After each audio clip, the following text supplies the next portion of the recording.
नमस्कार, मैं Ashutosh Rana crime petrol के नए अध्याय शातिर क्रिमिनल में आप सभी का हार्दिक स्वागत करता हूं। इस श्रृंखला में हम ऐसे अपराधियों की बात करेंगे जिनकी कोई भी गतिविधियां अपराधियों जैसी नहीं होती है, मगर जब इनके अपराध सामने आते हैं तो बड़े बड़े अपराधी भी इनके सामने छोटे लगने लगते हैं। जब आप इनके क्राइम करने के तरीके को देखेंगे तो आपकी रूह तक कांप जाएगी कि इंसानी दिमाग किस तरह से आपको अचंभित करने की क्षमता रखता है। हमारे आसपास की दुनिया हर गुजरते दिन के साथ ज्यादा खतरनाक होती जा रही है। इस खतरनाक हो रही दुनिया में पुलिस ही हमारा एकमात्र सहारा है, जिससे हम उम्मीद करते हैं कि वो अपराधों को रोकेगी और अगर कोई अपराध हो जाता है तो वो उसे सुलझाएगी भी। लेकिन कई बार ऐसा होता है कि तमाम कोशिशों के बावजूद अपराधी पुलिस की पकड़ में नहीं आते हैं, क्योंकि ऐसे अपराधी अपराध करते हैं और अपनी पहचान छिपाकर सामान्य जीवन में घुल मिल जाते हैं। और ऐसे अपराधियों को ढूंढना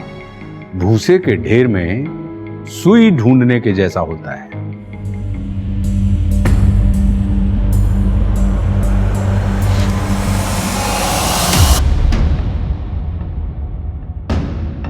देखिए मिस्टर रजत, मैं आपकी कंडीशन को देख के ही आपको एडवाइस कर रहा हूं। आपका कैंसर 4th स्टेज में है।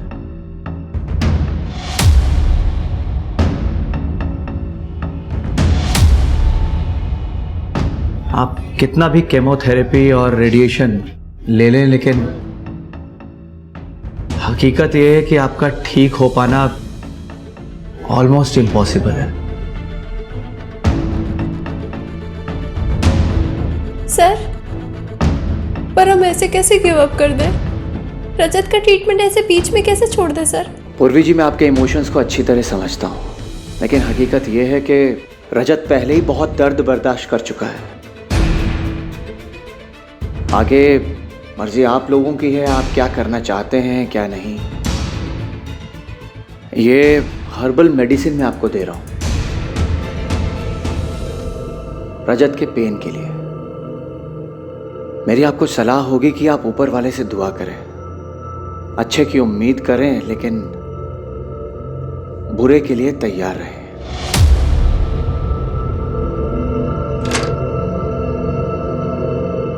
बकवास कर रहा है ये doctor. I can't leave you hanging. कोई बकवास नहीं कर रहे हैं डॉक्टर। तुम्हें भी पता है पूर्वी कि मैं बचने वाला नहीं हूँ, फिर क्यों मेरे साथ तुम भी सफर करना चाहती हो? मुझे तुम्हारे लिए 100 गुना भी सफर करना पड़े ना तो भी मैं करूंगी। बच्चे कुछ पैसे तो क्या घर भी बेचना पड़े तो वो भी बेच दूंगी, पर मैं तुम्हें ऐसे अकेला नहीं छोड़ सकती रजत। तुम मेरे साथ नहीं रहना चाहते क्या?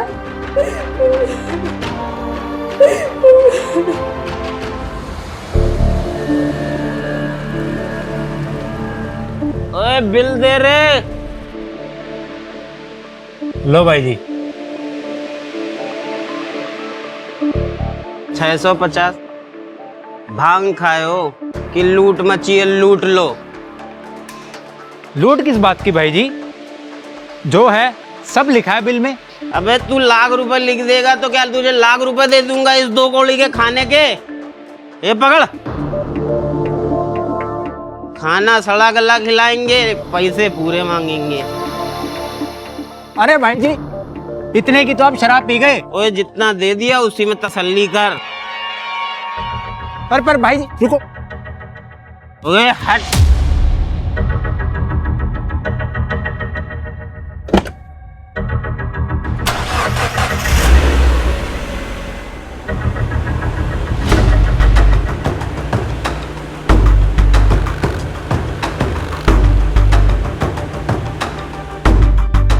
कहाँ जाना है? थोड़ा आगे तक छोड़ दीजिए। आ जाओ, बैठ जाओ, छोड़ देते हैं।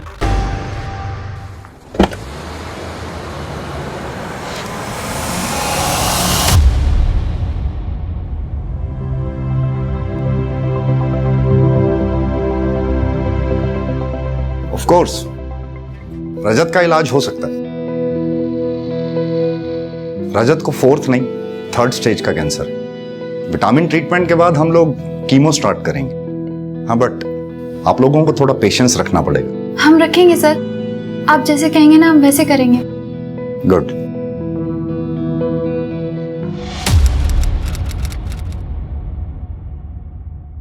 आराम से निकालो, यहीं रखो। गला कटा हुआ है। जी सर। बॉडी को सर्च करो।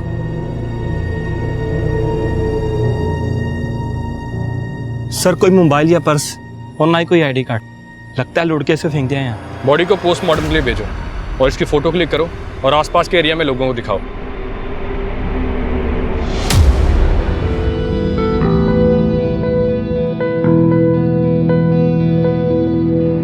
हाँ, इंश्योरेंस है रजत का आपकी कंपनी से। अगर आप पैसे नहीं भरोगे तो कौन भरेगा?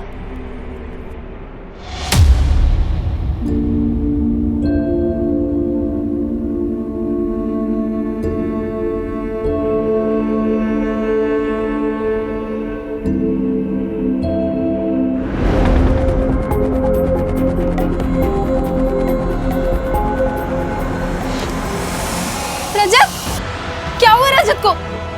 डॉक्टर लेके जाइए इन्हें प्लीज। डॉक्टर, लेकिन हुआ क्या रजत को? रजत!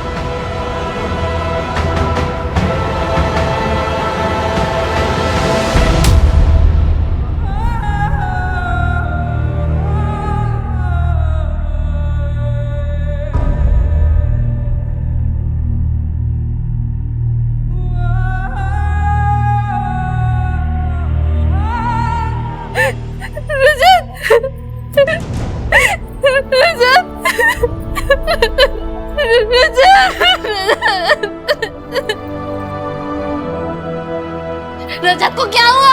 आपने तो कहा था कि वो ठीक हो जाएगा। सब कुछ ठीक था।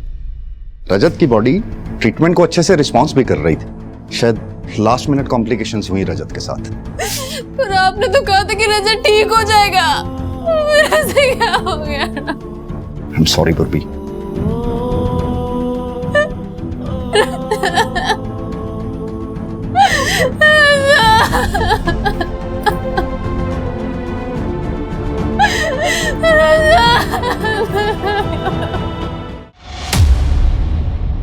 हाँ सर, मैं पहचानता हूँ इसको।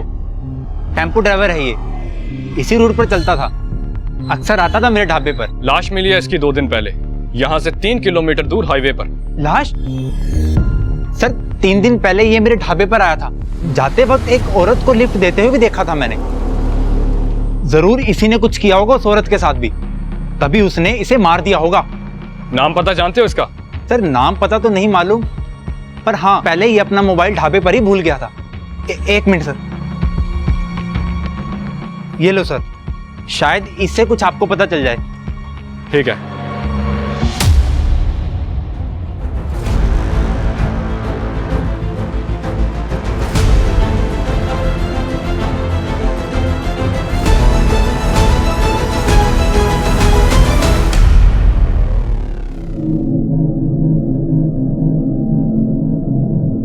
आपकी बच्ची को अर्जेंटली हार्ट ट्रांसप्लांट की जरूरत है। टाइम बहुत कम है उसके पास।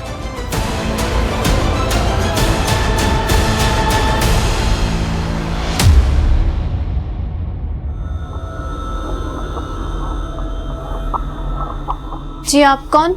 मेरी बेटी पीहू इस हॉस्पिटल में एडमिट है और आपके पिताजी की वजह से उसकी जान बचाई जा सकती है।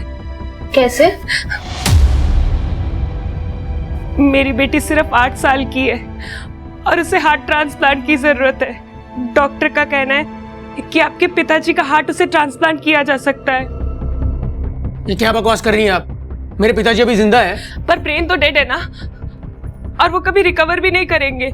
ये आप कैसे कह सकती हैं? और अगर ऐसा है भी तो मैं आपकी बेटी के लिए अपने पिताजी को मार दूं? देखिए, आप मेरी बात नहीं समझ रहे। आपके पिताजी ने तो पूरी जिंदगी जी ली, पर मेरी बेटी पीहू, वो तो सिर्फ 8 साल की है। उसके सामने उसकी पूरी जिंदगी पड़ी है। आपके पिताजी की मौत मेरी बेटी को जिंदगी दे सकती है। अरे कौन है ये औरत? भाई साहब, कौन है ये? आप कोई है यहाँ पे? बाहर निकलो इसे। मेरी कोई है यहाँ पे? जिंदगी आपके हाथ में, प्लीज उसे बचा लीजिए प्लीज। भाई साहब प्लीज, वो सिर्फ 8 साल की है, आप थोड़ा तो समझिए।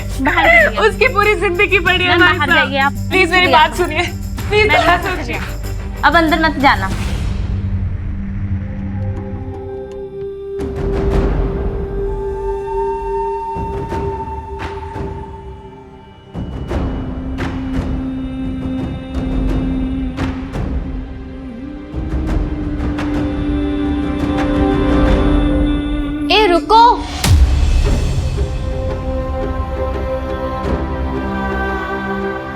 मैं आपकी हेल्प कर सकती हूँ अपने पति को मनाने में। बहन जी आपका बहुत बहुत एहसान होगा, आप प्लीज हार्ट।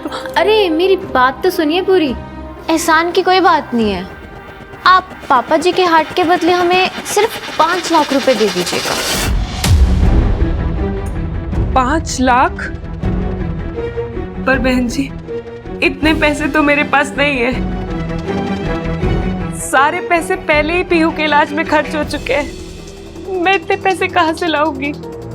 तो फिर रहने दो, बिना कुछ मिले मैं कैसे समझा पाऊंगी अपने पति को?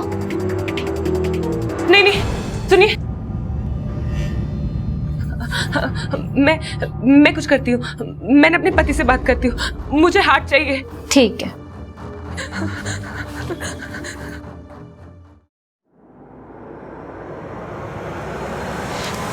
हेलो,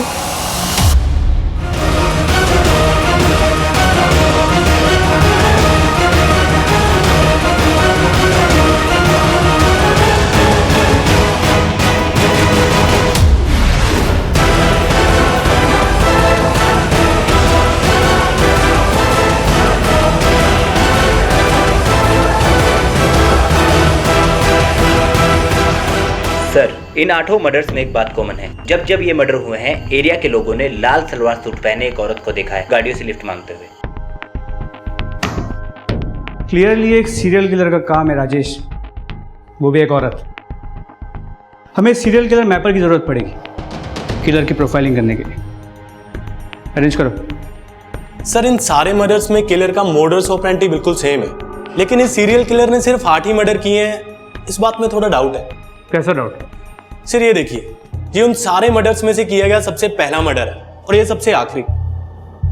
सर लेकिन दोनों ही मर्डर्स के मोडस ऑपरेंडी में कोई डिफरेंस नहीं है, बल्कि इस तरह की किलिंग्स में परफेक्शन आते आते आता है। और इन सारे मर्डर्स में परफेक्ट सिमिलरिटी देख के तो ये कह सकता हूं कि इतने मर्डर्स में इतनी सिमिलरिटी बिना प्रैक्टिस के पॉसिबल ही नहीं।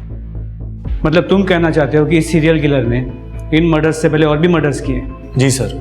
और सर आपका ये अंदाजा भी बिल्कुल सही है कि विक्टिम के गर्दन को गाड़ी में पीछे से बैठ के काटा गया।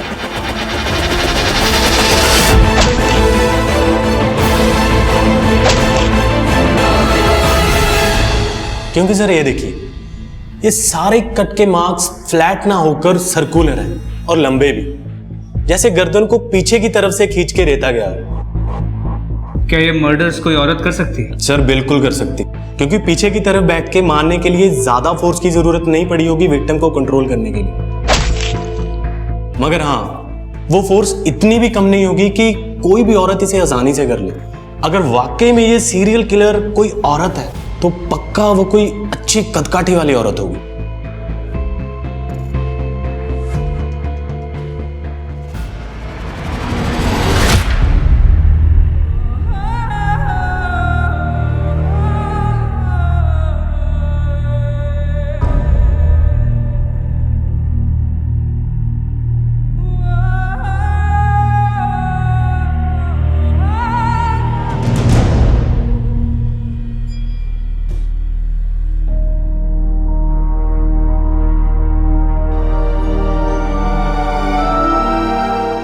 बेटा आखिरी बार उसे विदाई तो दे दे। नहीं माँ, नहीं, रजत ने प्रॉमिस किया था कि वो लड़ेगा अपनी जिंदगी के लिए, मेरे साथ रहेगा, पर उसने अपना प्रॉमिस तोड़ दिया। वो मेरे साथ ऐसे कैसे कर सकता? माँ नहीं, मैं उसे अलविदा नहीं कहूंगी, मैं नहीं कहूंगी। विशाल ले जाओ अपने भाई को, ले जाओ रजत को यहाँ से, मैंने ले जाओ रजत को।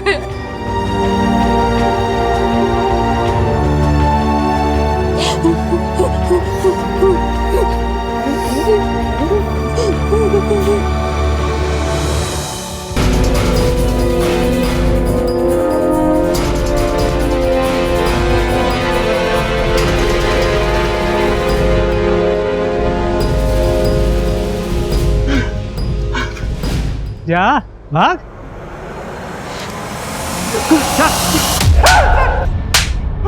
सर मैं सच कह रहा हूँ सर, मैंने कुछ नहीं किया सर। मैंने किसी टैक्सी वाले का खून नहीं किया सर। तो जिस टैक्सी ड्राइवर की डेड बॉडी हमें मिली है उसकी टैक्सी तेरे पास कैसे आई? कौन? पिछले 1 साल से चोरी की गाड़ियों का कलर और चेसिस नंबर बदल के बेच रहा था ना तू? सोच रहा था कभी पकड़ा नहीं जाएगा, लेकिन इस बार तूने जल्दी में चेसिस नंबर बदलना भूल गया। मैंने कुछ नहीं बदला सर, कुछ भी नहीं बदला सर। मुझे गाड़ियां वैसे ही मिली थी जैसे आपको मिली है सर। फिर ये सारी गाड़ियां तेरे पास आई कहां से तेरे पास? सर कॉल आते थे उन गाड़ियों को उठाने के लिए, और कॉल पर ही अलग अलग जगह का एड्रेस दिया जाता था। उन गाड़ियों को उठाने के बाद पेमेंट वही रखने के लिए बोलते थे साहब।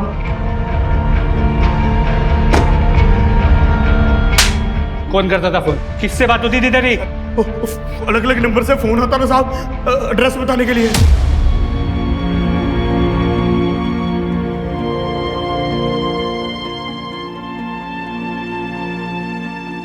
बेटा कुछ खा ले, ऐसे कब तक बिना खाए पिए जागती रहेगी?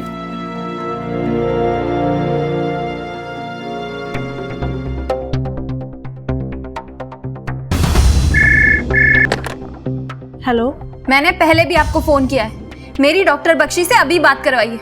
अगर इस बार डॉक्टर बख्शी कॉल पर नहीं आया ना तो मैं पुलिस में कंप्लेंट करूंगी उनकी। मेरे पति की मौत के जिम्मेदार है वो। वेट,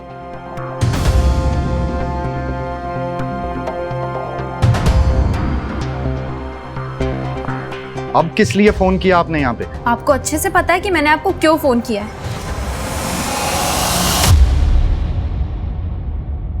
देखिए, आपके हस्बैंड की अभी अभी डेथ हुई है। कहीं आप इमोशंस में आके तो हॉस्पिटल को ब्लेम नहीं कर रही हैं? क्योंकि बहुत ही रेप्यूटेड हॉस्पिटल है ये। रेप्यूटेड है तो क्या हुआ? मेरे पति का मर्डर किया है डॉक्टर बख्शी उन हॉस्पिटल वालों ने। मुझे रिपोर्ट लिखवानी उन लोगों के खिलाफ, कातिल है वो लोग। और आप मेरी रिपोर्ट नहीं लिख रही है, क्यों? क्या हुआ? सर वो मेरे रजत को उन लोगों ने। मैंने सब सुन लिया, आप प्लीज बैठिए बैठिए। मनप्रीत। Yes sir. मैडम से एनसी लो रिटर्न में, और खुद सिटी हॉस्पिटल जाकर पर्सनली चेक करो। Yes sir.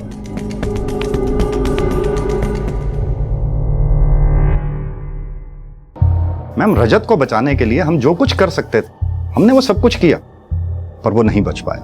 कैंसर तो आपको पता है कितनी अनप्रेडिक्टेबल सी बीमारी है, न जाने कब क्या हो जाए। झूठ बोल रहे हैं आप। ये रजत को कैंसर ने नहीं मारा, बल्कि आपने और आपके हॉस्पिटल ने मारा है। मैं ना कुछ छोड़ो, बाहर जाइए आप, प्लीज बाहर जाइए, लेके जाओ इन्हें। झूठ बोल रहे हैं ये। रजत को बचाने का वादा किया था इन लोगों ने। मैं छोड़ूंगी नहीं, मैं किसी को नहीं छोड़ूंगी। मैं किसी को भी नहीं छोड़ूंगी। देखिए रजत ना तो पहला ऐसा पेशेंट है जिसकी डेथ मेरे हॉस्पिटल में हुई है, और ना ही पूर्वी कोई पहली ऐसी रिलेटिव है जो इस तरह से हंगामा कर रही है। हाँ, रजत की मौत पे मुझे भी डाउट है। डाउट है? पूर्वी मुझसे पैसे मांग रही है रजत की मौत के हर जाने के तौर पर। डॉक्टर बख्शी, मेरे पास जितने भी पैसे थे वो सब रजत के इलाज में खर्च हो गए। मेरे पास कुछ भी नहीं है, मैं अपने खर्चे कैसे उठाऊं? आपको तो कंपनसेशन देना ही होगा, चाहे ऐसे या वैसे। जिस टाइम रजत की डेथ हुई ठीक उससे लगभग आधा घंटा पहले मेरे डॉक्टर्स ने राउंड किया। रजत वाज परफेक्टली फाइन। उसके आधे घंटे के अंदर अंदर न जाने ऐसा क्या हुआ कि रजत की डेथ हो गई, पर उस टाइम पूर्वी अकेली थी मैम रजत के साथ रूम में।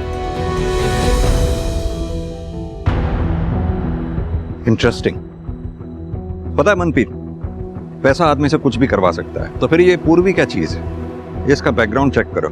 Yes sir. और वो हॉस्पिटल में कुछ सस्पिशियस मिला क्या? सर हॉस्पिटल में तो कुछ सस्पिशियस नहीं मिला, लेकिन डॉक्टर बख्शी, वो शायद जितना अच्छा खुद को दिखाते हैं उतने अच्छे वो है नहीं। अगर तुम्हें लगता है कि डॉक्टर बख्शी के साथ कुछ गड़बड़ है तो डॉक्टर बख्शी और हॉस्पिटल दोनों को इन्वेस्टिगेट करो। Yes sir.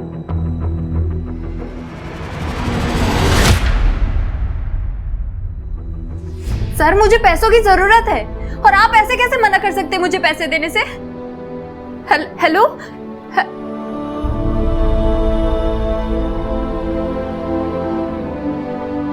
आप ठीक हो भाभी? बैठिए, थोड़ा पेशेंस रखिए भाभी, सब ठीक हो जाएगा। ऐसे गुस्सा करोगे तो आप खुद का ही नुकसान करोगे भाभी।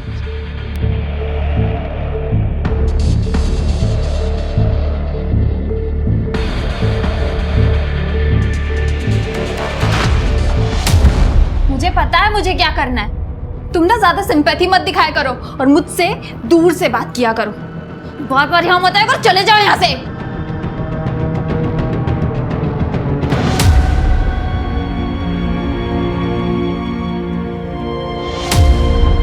आप बात को समझ नहीं रही हैं मैडम। हॉस्पिटल में जगह नहीं है दूसरे पेशेंट्स के लिए, और आपकी बेटी का एक ही इलाज है, हार्ट ट्रांसप्लांट, और वो आप अरेंज नहीं कर पा रही हैं। आप एक काम करिए, या तो इसको आप घर ले जाइए और इसके साथ टाइम स्पेंड करिए प्लीज। आपको समझ में आ रहा है आप क्या बोल रहे हैं? मरने के लिए ले जाऊं अपनी बेटी को घर? मैं आपसे बोल रही हूँ कि एक दिन का टाइम और दे दीजिए। मेरे हस्बैंड कर रहे हैं पैसों का इंतजाम इसके हार्ट ट्रांसप्लांट के लिए। आप समझ क्यों नहीं रहे हैं? बस एक दिन, या तो आप हार्ट अरेंज करिए या फिर इसको आप घर ले जाइए प्लीज। पीहू बेटा, पापा सब ठीक कर देंगे। मैं जानती हूँ माँ।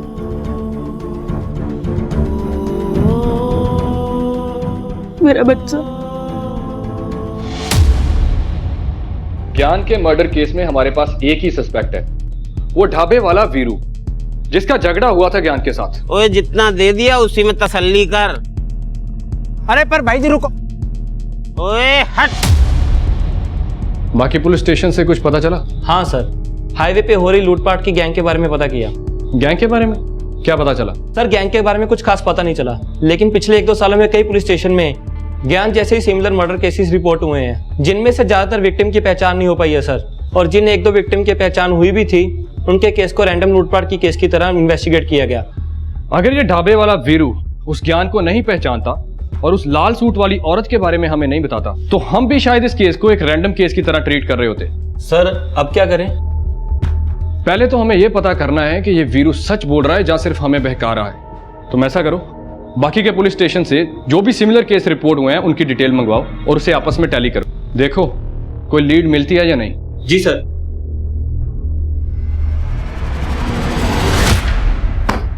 सर 12 केसेस हैं ज्ञान के जैसे। 12 केस तो रिपोर्ट हुए हैं तेजिंदर, क्या पता कितने केस रिपोर्ट ही नहीं हुए होंगे। मॉडस ऑपरेंडी को देखकर तो यही लग रहा है कि कोई गैंग एक्टिव है हाईवे पर। और सर वो औरत जो ज्ञान के साथ देखी गई थी?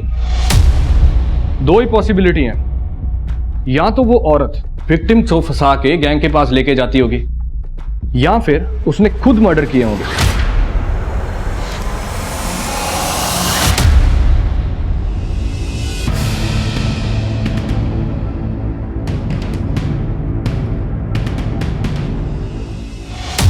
सर 8 विक्टिम्स की पोस्टमार्टम रिपोर्ट स्टडी कर रहा था, लेकिन उसमें भी कुछ खास मिला नहीं था इन्वेस्टिगेटिव टीम्स को। सर हाईवे पर एक औरत की डेड बॉडी मिली है।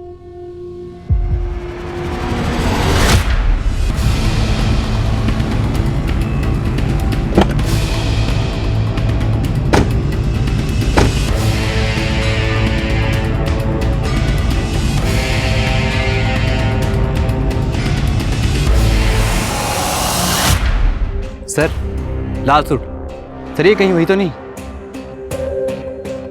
बॉडी को बाहर निकालो। बॉडी को सबसे पहले तुमने देखा था? जी सर, मैं बस यहाँ से जा रहा था तो मेरी नज़र पड़ी सर। तो जब यहाँ आए बॉडी के आसपास किसी को देखा? नहीं सर, यहाँ पर कोई भी नहीं था।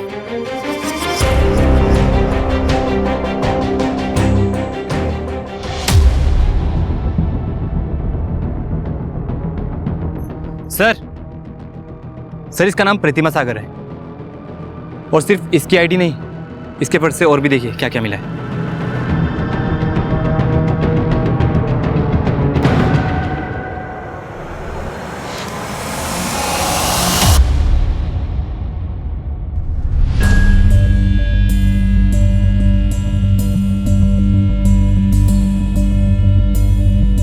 सुनो यहाँ, ये प्रतिमा सागर यहीं रहती है? जी प्रतिमा यहीं रहती हैं, लेकिन काफी दिन से दिखाई नहीं दी। तो इसकी फैमिली में कोई नहीं है? अरे सर फ्री है सर, कोई होता भी तो वो भी साथ छोड़ के चला जाता। ऐसा क्यों? अरे सर साइको है, कब आती कब जाती है इसका कोई पता ही नहीं लगता, किसी से बनती ही नहीं है इसकी। अगर गलती से कोई इससे बात भी कर लेना तो खामखाम भड़क जाती है। ऐसी औरत से कौन कांटेक्ट रखना चाहेगा, ना घर वाले ना बाहर वाले। तो ठीक है।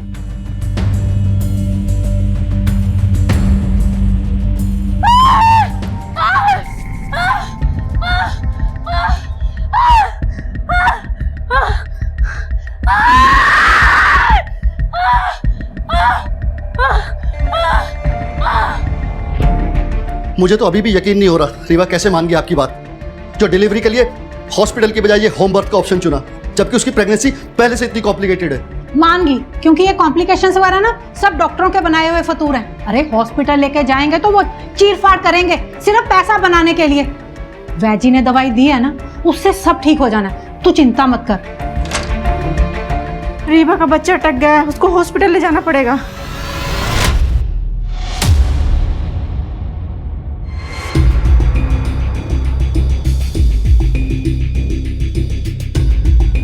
We want justice. We want justice. We want justice. We want justice. We want justice. We want justice. अरे हटिए, हटिए, प्लीज प्लीज प्लीज प्लीज हटिए, स्कूटी स्ट्रेचर लाओ प्लीज।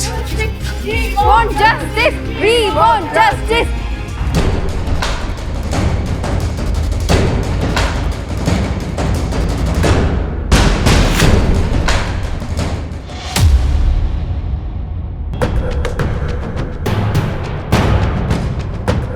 मत रीवा, सब ठीक होगा, कुछ नहीं होगा तुम्हें। हम हॉस्पिटल में है ना, हौसला रख, सब ठीक होगा रीवा।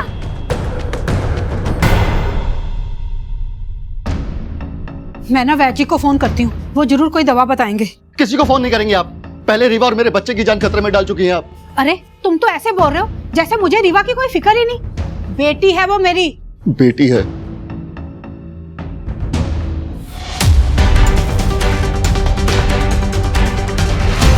ये रहे तुम्हारे पैसे। लेट कर दिया तुमने, अब कुछ नहीं हो सकता। डैडी जी गुजर गए। कुछ नहीं हो सकता मतलब?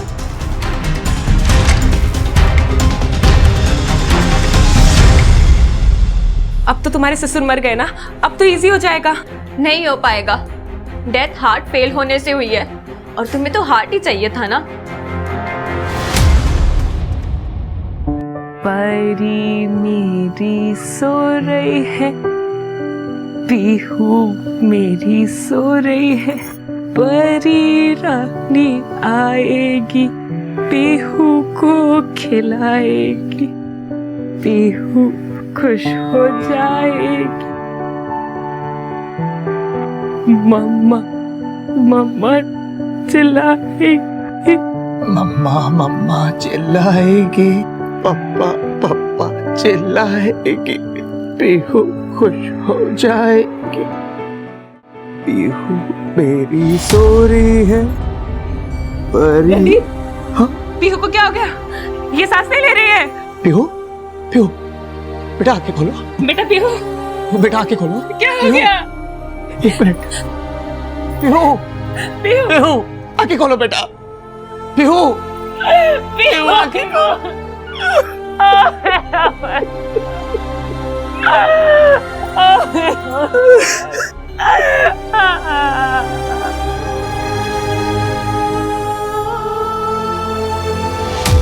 सारे प्रूफ्स प्रतिमा को हमारी सीरियल किलर बता रहे हैं, लेकिन मुझे कुछ सही नहीं लग रहा। यह भी तो हो सकता है कि ये सारे प्रूफ्स प्लान किए गए प्रतिमा के खिलाफ, ताकि हम हमारी इन्वेस्टिगेशन बंद करें। एक काम करते हैं, इस प्रतिमा के मर्डर केस को एक इंडिपेंडेंट मर्डर केस की तरह ट्रीट करते हैं और इसके किलर को ट्रेस करने की कोशिश करते हैं।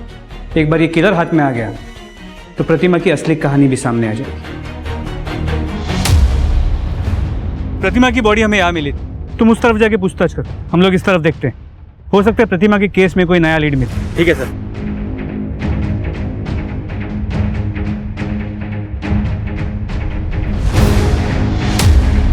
इसको, हाँ साहब, इस औरत ने मेरी दुकान से पानी खरीदा था। भैया एक पानी की बोतल देना, थोड़ा जल्दी दे दो।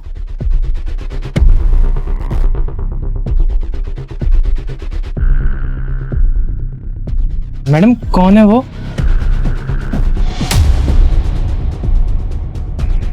कोई नहीं। कौन था वो आदमी? सब इतना तो नहीं पता, बहुत अंधेरा था, पर वो आदमी ना कद काठी से बहुत लंबा चौड़ा था। यानी कि मेरा शक सही था, कोई तो प्रतिमा का पीछा कर रहा था। उसी ने प्रतिमा को मारा और उसकी बॉडी पे सीरियल किलर होने के प्रूफ प्लांट करके खुद गायब किया। सर लग तो ऐसा ही रहा है। दुकानदार के डिस्क्रिप्शन के हिसाब से पीछा करने वाले की कदकाठी हमारे सीरियल किलर की प्रोफाइल से मैच कर रही है। प्रतिमा के मोहल्ले में जाके पूछताछ करो। देखो किसी ने कोई सस्पिशियस आदमी या औरत प्रतिमा के घर के पास देखा है कि जो कोई भी प्रतिमा को फॉलो कर रहा था वो प्रतिमा के अजीब बिहेवियर के बारे में जानता, और वो ये भी जानता था कि प्रतिमा के आगे पीछे कोई नहीं। इसीलिए उसने प्रतिमा को हमारी सीरियल किलर बनाकर हमारी इन्वेस्टिगेशन को भटकाने की कोशिश की। हमें एक बहुत ही डेंजरस और स्मार्ट सीरियल किलर को ट्रेस करना है। हमें उसे जल्द से जल्द पकड़ना होगा। न जाने वो अपना अगला शिकार किसे और कहाँ करे। सर जिस पुलिस स्टेशन के ज्यूरिसडिक्शन में डेड बॉडीज मिली थी वो सभी हाई अलर्ट पर हैं। अलर्ट पर ही रखो उन्हें। सीरियल किलर आजाद घूम रहा है, जल्दी नहीं पकड़ा गया तो और भी मर्डर होंगे। Okay sir. पुलिस की दोनों टीमें सही रास्ते पर थी। एक खतरनाक सीरियल किलर जो उनसे अभी तक हमेशा एक कदम आगे था, उसे पकड़ने में पुलिस को एक बड़ा सुराग मिला कि सीरियल किलर कोई औरत नहीं बल्कि एक पुरुष था जो प्रतिमा का पीछा भी कर रहा था। सिर्फ ब्रेक थ्रू ही नहीं बल्कि पुलिस टीम का यह अंदाजा भी सही था कि जब तक इस सीरियल किलर को वो रोक नहीं पाते हैं तब तक और भी बहुत कुछ होने वाला है इस केस में। डेड बॉडी मिलने में थोड़ा वक्त लगेगा, तब तक आप घर जाइए, मैं आता हूं। जी मैंने सुना आपकी बीवी के बारे में। इन हॉस्पिटल वालों ने आपकी बीवी और बच्चे दोनों को मार दिया ना, जैसे मेरे रजत को मारा था। देखिए आप हमें प्लीज अकेला छोड़ दीजिए। वी आर इन पेन, हम बहुत दुखी है, प्लीज चलो।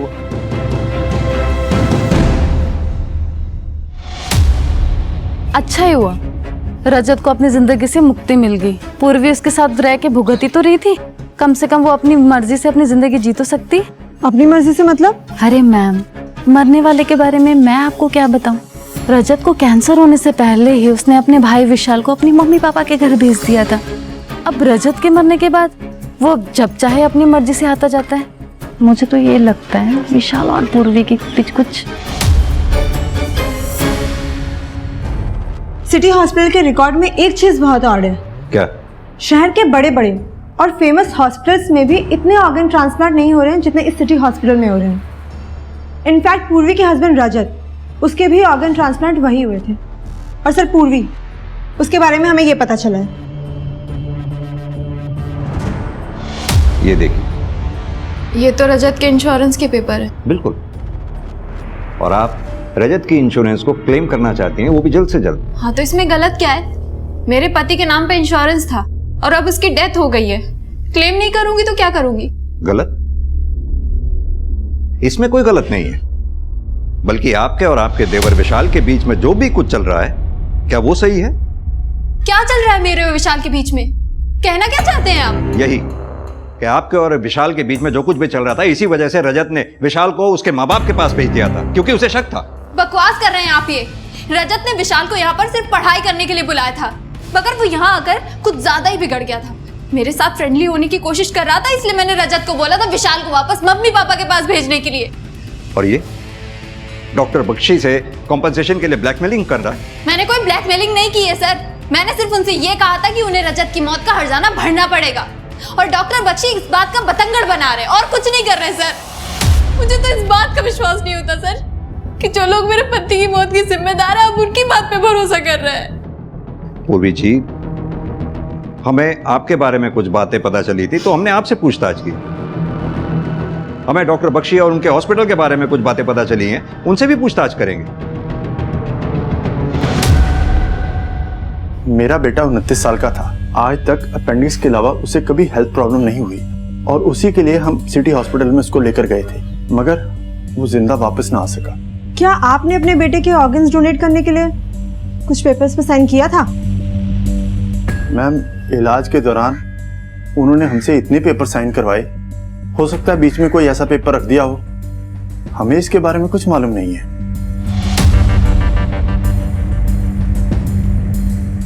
किडनी कौन दे रहा था ये जानकर मुझे क्या करना था मैम?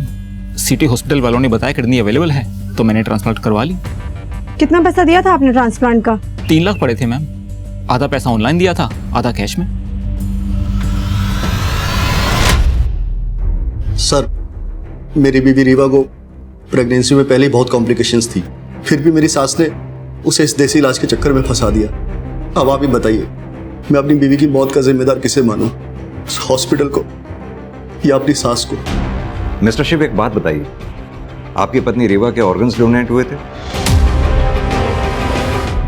सर, जितने भी ट्रांसप्लांट हुए हैं मेरे हॉस्पिटल में सबके सब लीगल हैं। हमारे पास पेपर्स हैं, रिलेटिव की परमिशन है। लेकिन डॉक्टर बख्शी, सब केसेस में ट्रांसप्लांट के बेनिफिशरीज या रिलेटिव्स को पता ही नहीं था कि वो डोनेशन के पेपर पे साइन कर रहे हैं।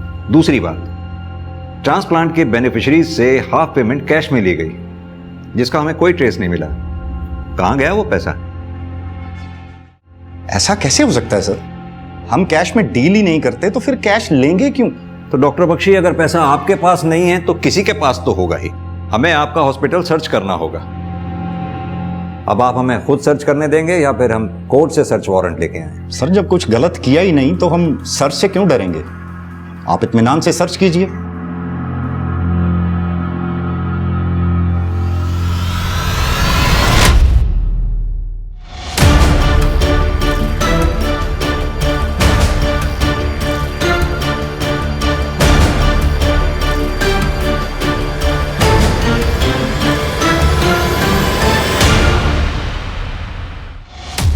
हाँ तो राधा कुमारी जी, हॉस्पिटल के ऑर्गन डोनेशन ट्रांसप्लांट के सारे गड़बड़ केसेस तुम ही हैंडल करती हो, क्यों और कैसे? हॉस्पिटल में कोई और नर्स नहीं है क्या? सर, मेरा यकीन कीजिए, मैंने किसी को कुछ नहीं किया। मैं तो सिर्फ ऑर्गन डोनेशन के पेपर पर रिश्तेदारों की सिग्नेचर लेती थी। धोखे से? ये सारा उसका आइडिया था। वो पहले से ही जानता था कि कौन सा पेशेंट कब बनने वाला है। वो बस मुझे नाम मैसेज कर देता था और मैं सारे पेपर वर्क कंप्लीट कर लेती थी।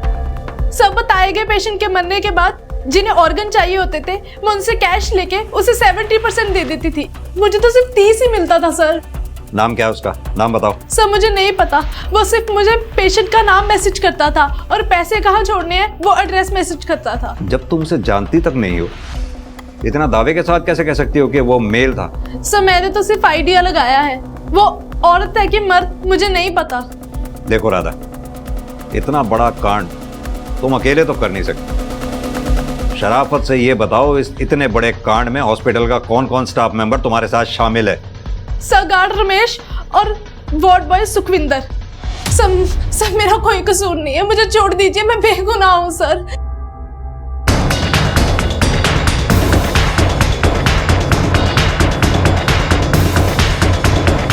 सर, राधा के दिए हुए सारे नंबर्स बंद आ रहे हैं और सर गार्ड और वार्ड बॉय से भी कुछ नया पता नहीं चला।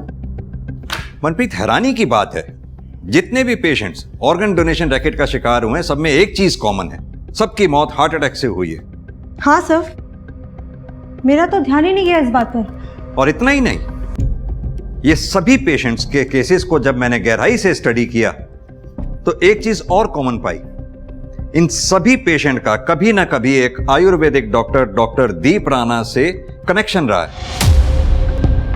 इन सभी पेशेंट्स का दीप राणा से कनेक्शन होना महज इत्तेफाक नहीं हो सकता, कहीं तो कोई गहरा राज छिपा है। देखिए, आपका कैंसर लाइलाज है। अगर फिर भी कोई डॉक्टर आपको ये कहता है कि वो आपको यहां से ठीक कर सकता है, तो इसका सीधा मतलब ये है कि वो आपसे झूठ बोल रहा है और आपसे पैसे ऐंठना चाहता है। इसलिए मेरी आपको यही सलाह होगी कि आप अपने बेटे के साथ अपने घर जाएं। आप अपनी जिंदगी के आखिरी कुछ दिन अपने परिवार वालों के साथ शांति से बिताएं। बेटा, ये स्वर्ण अमृत मैं तुम्हें दे रहा हूं, जब जब दर्द हो देते रहना। सर, पिछले 3 सालों से प्रैक्टिस कर रहा है डॉक्टर, लेकिन इससे पहले कहाँ था, क्या कर रहा था, इसकी कोई इन्फॉर्मेशन नहीं। और उसकी डिग्री जेन्युइन है सर, लेकिन एक चीज़ बहुत स्ट्रेंज है इसके बारे में। इसकी फैमिली लाइफ के बारे में किसी को कुछ नहीं पता। इसके माँ बाप, इसके बीवी बच्चे, इसकी कोई इन्फॉर्मेशन नहीं।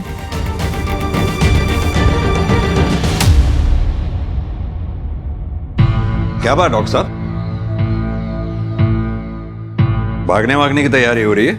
इंस्पेक्टर साहब, आप लोग यहाँ, और ये आप क्या कह रहे हैं? आई होप कि आपने सुना होगा कि सिटी हॉस्पिटल में कई सारे पेशेंट्स की मौत हार्ट अटैक से हो गई, और तो और उनके ऑर्गन्स भी डोनेट धोखे से करवाए गए। और डॉक्टर साहब, ताज्जुब की बात तो ये है कि सभी पेशेंट्स आपके हैं। आपने उन्हें सिटी हॉस्पिटल में रेफर किया था। तो नहीं करना चाहिए था क्या? देखिए इंस्पेक्टर, सिटी हॉस्पिटल एक शहर का रिप्यूटेड हॉस्पिटल है। पेशेंट्स को सेकंड ओपिनियन चाहिए होता है, इसलिए मैं उन्हें उस हॉस्पिटल में रेफर कर देता हूँ। इसमें कुछ गलत किया क्या मैंने? गलत नहीं किया होता तो ऐसे भाग तो नहीं रहे होते डॉक्टर साहब। मैं भाग नहीं रहा हूँ। मैंने अपने लैंडलॉर्ड को 1 महीने पहले ही इन्फॉर्म कर दिया था कि मैं यहाँ से जा रहा हूँ दूसरे शहर। आप चाहें तो उनसे पूछ सकते हैं। पूछ लेंगे, उनसे भी पूछ लेंगे। फिलहाल आप ये बताइए कि आप यहाँ 3 साल से प्रैक्टिस कर रहे हैं। 3 साल पहले आप कहाँ थे, क्या कर रहे थे, इसका कोई रिकॉर्ड क्यों नहीं? 1 मिनट।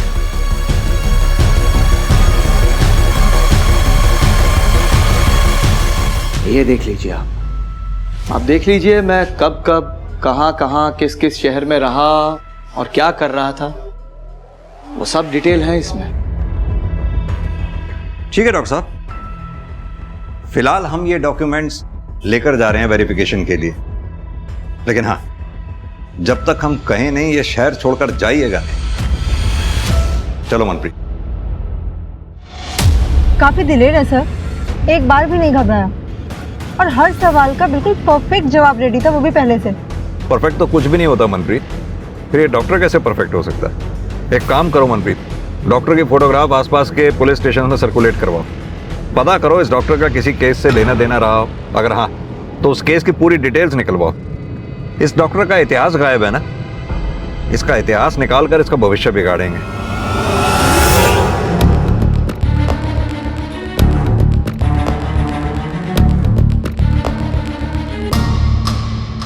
सर, हम उस सीरियल किलर को कभी ढूंढ नहीं पाए। हमने अपनी पूरी कोशिश की। उस सीरियल किलर ने अपनी एक विक्टिम प्रतिमा को सीरियल किलर बनाकर हमारे सामने प्रोजेक्ट करने की कोशिश भी की। हमने प्रतिमा के एक पड़ोसी से उस किलर की आधी अधूरी स्केच बनवाई थी। सर ये देख। तो इस स्केच से कोई हेल्प नहीं मिली आपको? नहीं सर, हमें प्रतिमा के घर में एक अनजान आदमी के फिंगरप्रिंट्स भी मिले थे, लेकिन हमारे पास कोई सस्पेक्ट था नहीं जिसके साथ वो फिंगरप्रिंट्स मैच कर सकते। सर, अब आपके पास एक सस्पेक्ट है तो ट्राई करके देखते हैं। नहीं वर्मा जी, ऐसे डॉक्टर दीप राणा के फिंगरप्रिंट्स नहीं ले पाएंगे। वो बहुत होशियार है, डेंजरस भी। हमें उसके फिंगरप्रिंट्स उसकी नॉलेज में डाले बिना लेने होंगे। सर वो कैसे करेंगे? मनप्रीत, एक सर्च वारंट निकलवाओ। Yes sir.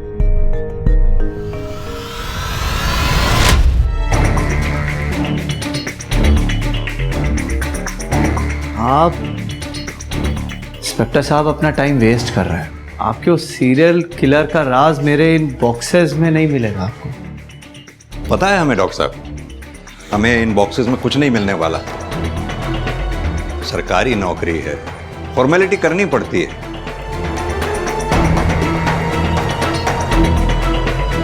चलो भाई, हो गया बस।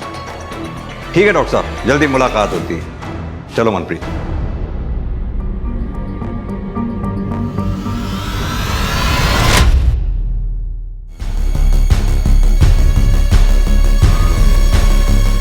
फिंगरप्रिंट मैच हो गए तो हमारा सस्पेक्ट दीप राणा ही है। It's a match sir.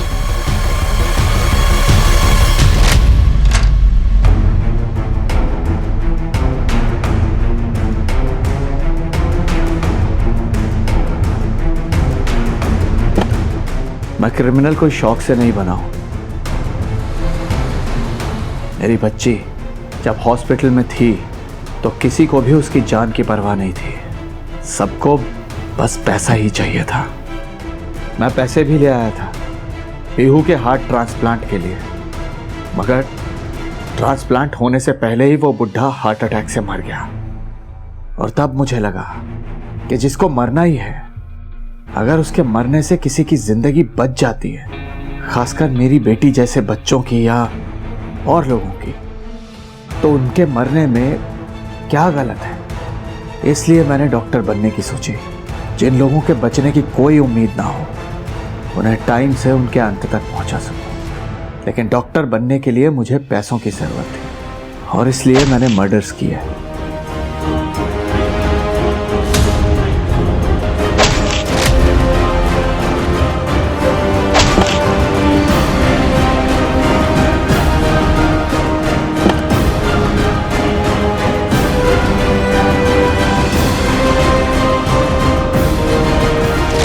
जब मैं डॉक्टर बन गया तो शांति से मरने में लोगों की हेल्प करने लगा।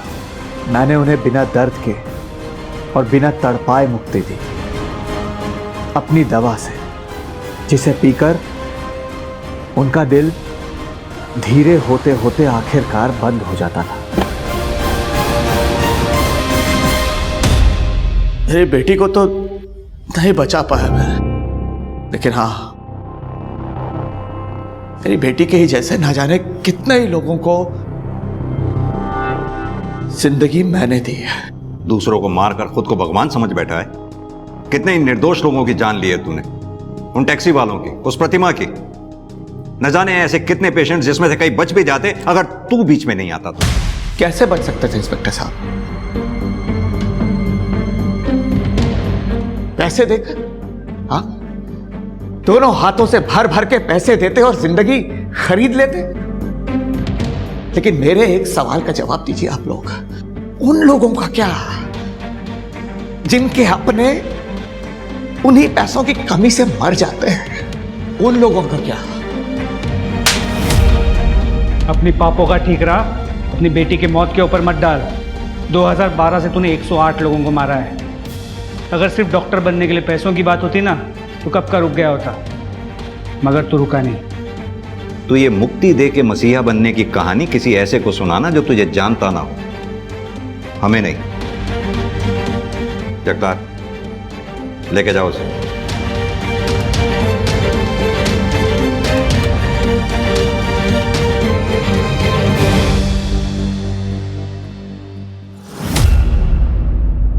एक डॉक्टर जो अपने हुनर से लोगों की जान बचा सकता है, जिसे हम ईश्वर का दर्जा देते हैं, उसने अपने हुनर का इस्तेमाल करते हुए अपने ही मरीजों की जान ले ली। कोर्ट ने आईपीसी की धारा 302, 304 और 120B के तहत डॉक्टर दीप राणा को मानवता के खिलाफ किए गए उसके जघन्य अपराध के लिए फांसी की सजा सुनाई। अक्सर यह होता है कि किसी के साथ हुआ अन्याय उसे अपराध की ओर धकेल देता है, फिर वो इंसान खुद के द्वारा किए गए अपराधों को न्याय की तरह देखने लगता है। आंख के बदले आंख हर किसी को अंधा बना देगा। यह केस इस बात का सबसे बड़ा प्रमाण है। इतने सारे पीड़ित थे इस केस में क्योंकि एक आदमी को लगा कि यह उसकी बेटी का बदला है। बदले की भावना हम मन में रखकर सालों साल अपने जख्मों को खुद कुरेदते रहते हैं। ऐसे जख्म जो वक्त की मरहम से ठीक हो जाने थे, बदले की इच्छा से वो जख्म बार बार उभर कर सामने आने लगते हैं। बदला कभी भी किसी गलत को सही नहीं कर सकता है। इस बात को जो जितने जल्दी समझ लेता है, उसकी जिंदगी उतनी ही आसान हो जाती है। अब मैं आशुतोष राणा विदा लेता हूं आपसे। मैं फिर मिलूंगा आपसे एक ऐसी ही कहानी के साथ जो आपको रखेगी सतर्क और जिंदगी को सुरक्षित। तब तक अपना और अपनों का ख्याल रखिए और देखते रहिए क्राइम पेट्रोल सतर्क। जय हिंद।